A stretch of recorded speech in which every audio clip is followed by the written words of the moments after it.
Good morning students. इस video में हम नॉट प्रॉफिट फॉर ऑर्गेनाइजेशन वाला चैप्टर पढ़ेंगे, जो पार्ट ए का वॉल्यूम फर्स्ट वाली बुक का फर्स्ट चैप्टर है। Not for profit organisation.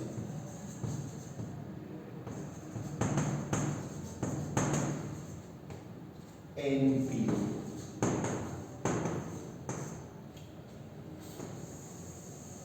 इसको हम एनजीओ भी बोल सकते हैं। NGO, non gain organisation. NPO and NGO.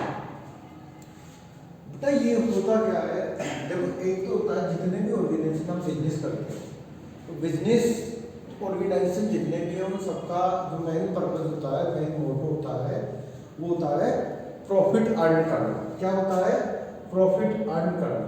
लेकिन जो एनपीओ है, अब तक जितने भी हम ट्रांजेक्शन्स पढ़ रहे थे, चाहे पार्टनरशिप की बात करें, चाहे कंपनी फॉर्म की बात करें या सोल प्रोप्राइटरशिप की बात करें, उन सब में का मोटो था बिजनेस में प्रॉफिट कमाना और ग्रोथ करना।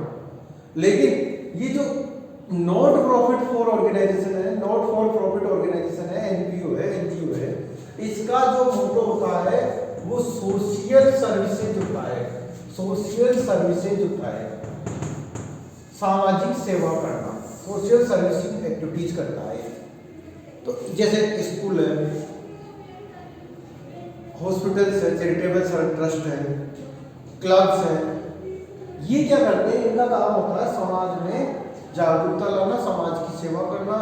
अलग अलग प्रकार के स्पोर्ट्स क्लब बने गए हैं, डोनर्स, ब्लड डोनर्स क्लब है, ब्लड डोनर्स के ग्रुप है, ग्रामीण क्षेत्र में जागरूकता के मिशन है, आपके अलग अलग जो कार्य करते हैं, जो समाज सेवा के कार्य करते हैं, जैसे जागरूकता लाते हैं, बाल विवाह रुकवाते हैं, चाइल्ड मैरिज, चाइल्ड लेबर, इन पे काम करते हैं।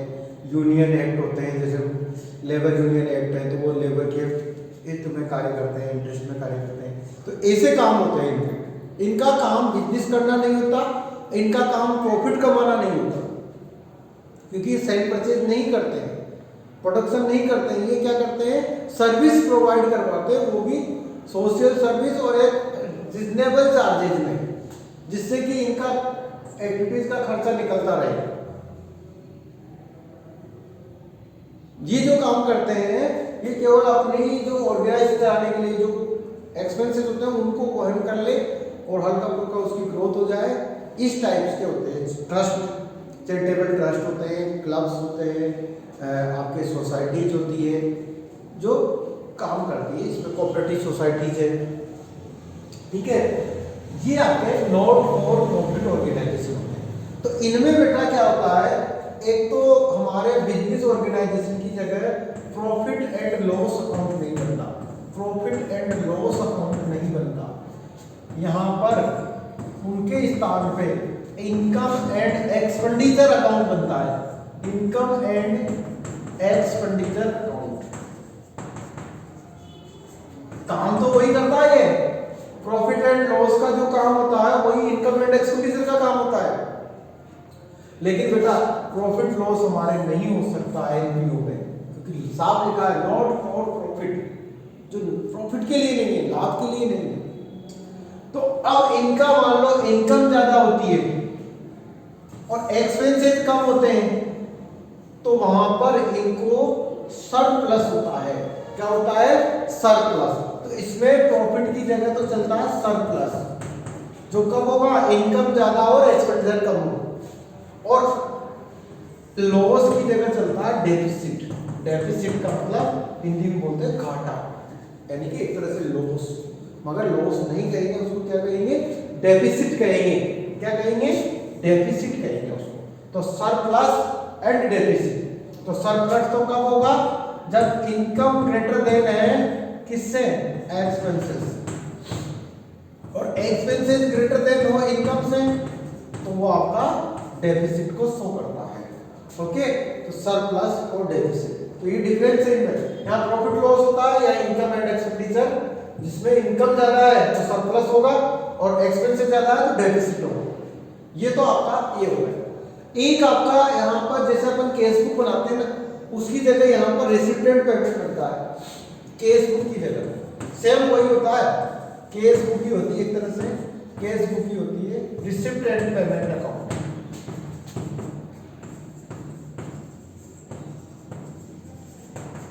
Recipient payment account, recipient payment में आपका जैसे केस बुक में आपका एक तरफ रिसिप्ट्स लिखते हैं पूरी केस रिसिप्ट्स और एक तरफ पेमेंट्स लिखते हैं, वैसे ही अपने केस पेमेंट्स और केस रिसिप्ट्स को लिखते हैं तो ये आपकी केस बुक की तरह ही बनता है, केस रिसिप्टेंट पेमेंट। तो हमारे जो मेन अकाउंट होते हैं वो होते हैं एक तो इनकम एंड एक्सपेंडिचर, जो रेवेन्यू जनरेट करता है और एक्सपेंडिचर जनरेट करता है वहां पर। तो ये करंट ईयर से रिलेटेड होता है, किससे रिलेटेड होता है? करंट ईयर से, करंट ईयर के एक्सपेंसेस और इनकम ही लिखते हैं इसमें।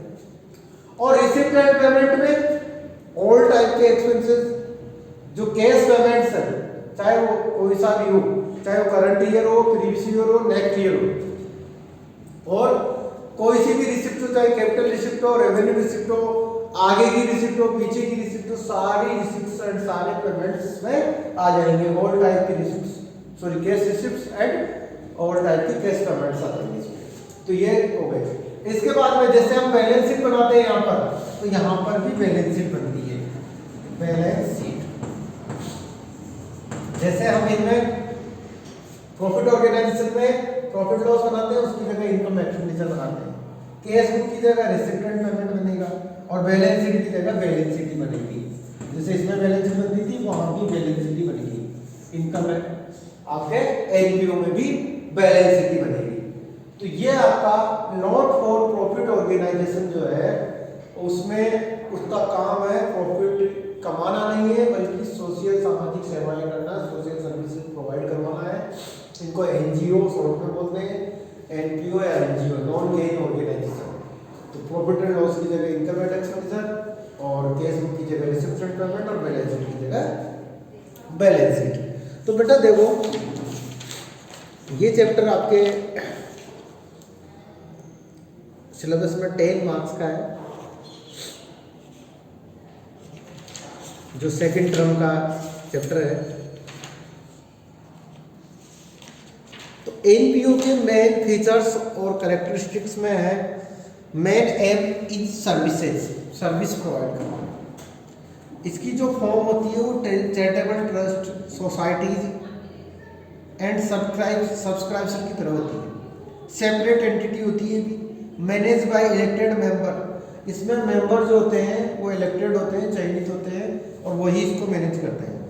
मेजर सोर्सेज ऑफ इनकम, इनके जो इनकम के जो सोर्सेज है वो एक तो मेंबर्स जो सब्सक्रिप्शन देते हैं, मेंबर्स जो सब्सक्रिप्शन देते हैं, जितने मेंबर्स होते हैं वो सब्सक्रिप्शन, जैसे बीजेपी पार्टी है तो उसके मेंबर वहाँ क्या करते हैं, चंदा देते हैं। कांग्रेस पार्टी है, आप पार्टी है, तो ये चंदा देते हैं, वो होते हैं मेंबर्स ऑफ सब्सक्रिप्शन। तो एक तो सब्सक्रिप्शन हो गया। इसके बाद में डोनेशन, डोनेशन भी देते हैं पार्टीज को, क्लब्स को, ट्रस्ट को। जैसे मान लो आप कोई मंदिर का ट्रस्ट है तो उस मंदिर के ट्रस्ट में डोनेट करते हैं ना लोग, वो डोनेशन भी इसकी सोर्सेज होता है। Financial assistance from government in the form of grant in aid. जैसे मान लो कोई क्लब या कोई एनजीओ गवर्नमेंट के लिए अच्छा काम कर रहा है, जैसे कोविड-19 का प्रचार प्रसार कर रहा है, कोविड-19 की वैक्सीन का, वैक्सीन लगाने के लिए काम कर रहा है, गाँव-गाँव जा रहा है, उसके लिए एडवर्टाइजमेंट कर रहे हैं, तो वहाँ पर गवर्नमेंट उनको सहायता दे देती है, जैसे 50,000 रुपये दे दिए भाई आप प्रचार प्रसार करो, तो ये काम करते रहते हैं। तो फाइनेंशियल असिस्टेंस होती है गवर्नमेंट की तरफ से। इनकम फ्रॉम इन्वेस्टमेंट, इन्वेस्टमेंट जैसे मान लो इनकी जो संपत्तियाँ होती है, इन क्लब्स, ट्रस्ट, सोसाइटी की जो संपत्ति होती है, असेट्स जो होती है, उसका किराया, जैसे कोई धर्मशाला बना दी, मंदिर की धर्मशाला बनी, उसका जो किराया है, ठीक है, या इन्होंने कहीं पैसा लगा रखा है और कोई जमीन में इनमें तो उनकी रेटें बढ़ गई, वहाँ से इनकम हो रही है, तो वो इनकम भी इनकी इनकम का मेजर सोर्स होता है। Surplus not distributed among its member. बेटा इसका जो सरप्लस होता है, प्रॉफिट को तो डिवाइड करते हैं अपन, लेकिन सरप्लस को इनके मेंबर्स में डिवाइड नहीं होता। सरप्लस तो उसकी ग्रोथ में ही लगाया जाता है, यानी कि जो ट्रस्ट है, जो क्लब है, जो सोसाइटी है, उसकी ग्रोथ में ही लगाते हैं उस सरप्लस। अकाउंट्स जो है वो मेंटेन होते हैं प्रॉपर रूप से, लीगल रिक्वायरमेंट भी होती है, ठीक है। फॉर्म ऑफ अकाउंट्स, अकाउंट्स की फॉर्म में मैंने आपको बता दिया, रिसिप्ट एंड पेमेंट बनता है, इनकम एंड एक्सपेंडिचर बनता है और बैलेंस शीट बनती है। Difference between not for profit organisation and profit earning organisation, दोनों में डिफरेंस क्या है बेटा? सबसे पहले प्राइमरी मोटिव की बात करें तो primary motive of such organisation is to provide service.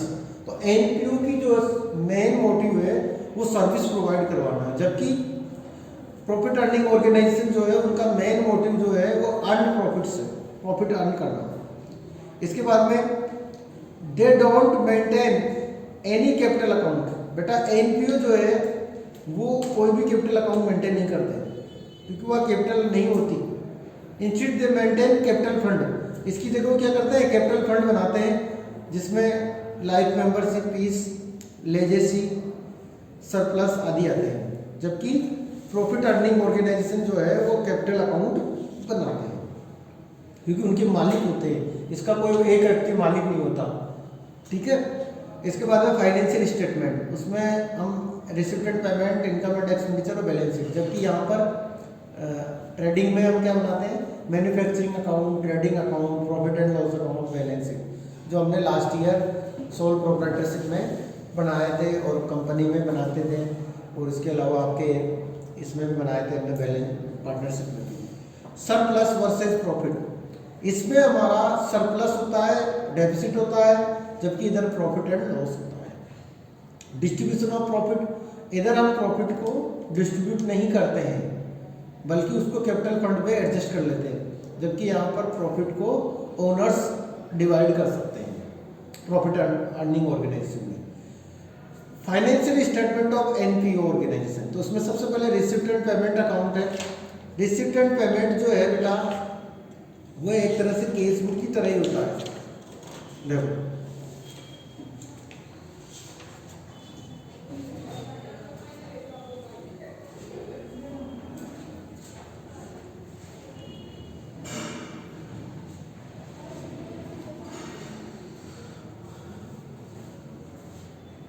Receipt and payment account,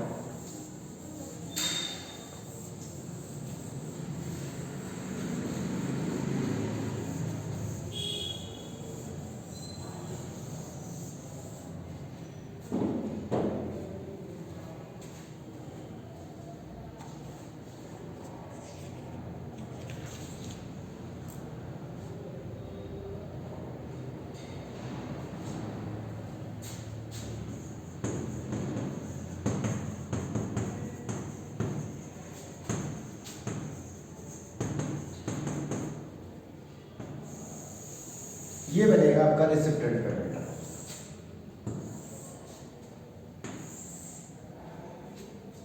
वही हम डेट का यूज कर सकते हैं इसमें, डेट, ये डेबिट साइड या क्रेडिट साइड। तो जितने भी रिसिप्ट्स हैं वो डेबिट साइड में आएंगे, रिसिप्ट्स में रिसिप्ट्स और इधर पेमेंट्स।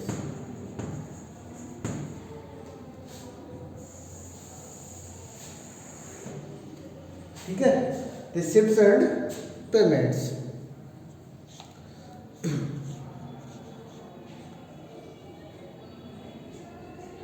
इसमें ओपनिंग बैलेंस भी हम लिख सकते हैं। रिसिप्ट्स एंड पेमेंट्स में सबसे पहले टू बैलेंस भी वही केस बुक की तरह, to balance BD, opening balance हुआ है, ओपनिंग बैलेंस, और यहाँ पर लास्ट में बाई बैलेंस सी, ये क्लोजिंग बैलेंस होता है, closing balance.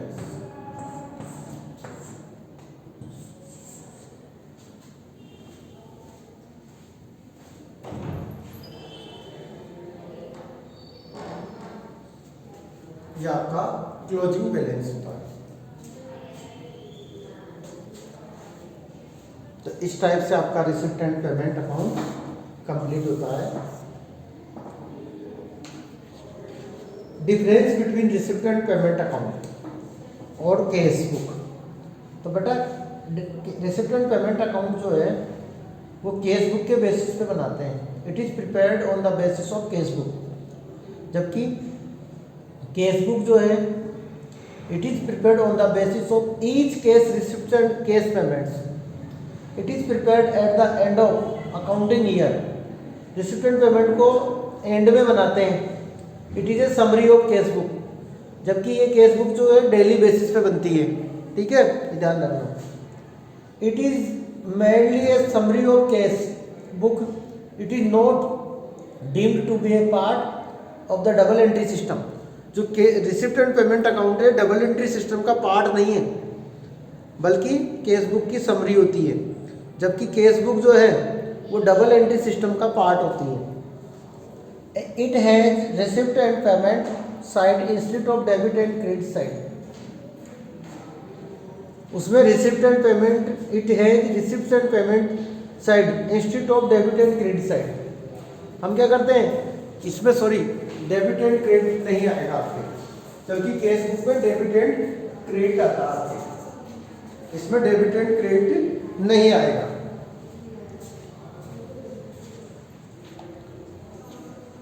It has no ledger folio. इसमें लेजर फोलियो भी नहीं होता, जबकि केस बुक में लेजर फोलियो होता है। It is prepared by NPO organisation, जबकि केस बुक जो है ना बेटा वो सभी बनाते हैं, all organisation whether profit seeking और एनपीओ ऑर्गेनाइजेशन। देखो रिसिप्ट एंड पेमेंट तो केवल एनपीओ ही बनाते हैं, जबकि केस बुक को तो एनपीओ भी बनाते हैं, वो भी बना सकते हैं। ठीक है, तो इसमें डेट का कॉलम भी मत रखना, डेट का कॉलम भी मत रखना, ये वाला कॉलम भी मत रखना, क्योंकि ये लास्ट में बनाते हैं। तो ये केस बुक की समरी है। क्या है? Summary of cash book, summary of cash book.